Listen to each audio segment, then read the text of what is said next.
আল্লাহ তাআলা মায়ের বুকে একটা দুধ দেয়, এটাকে বলে শাল দুধ। এটা হচ্ছে বাচ্চার জীবনের প্রথম প্রাকৃতিক টিকা। সাদা ভাত আর ঝাল গরুর মাংস যদি হয়, ওই যে অনেকের জিহ্বায় পানি চলে আসছে।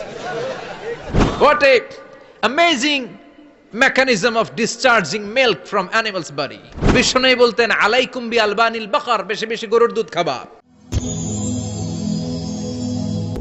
Enjoy by listening to the Holy Quran.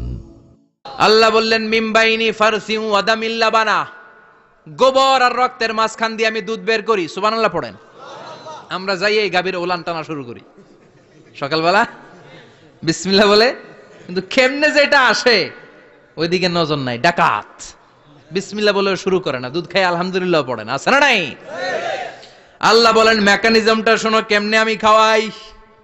আল্লাহ বললেন মিমবাইনি ফারসিউ ওয়াদামিল লাবানা, গোবর আর রক্তের মাঝখান দিয়ে আমি দুধ বের করে দেই। সুবহানাল্লাহ।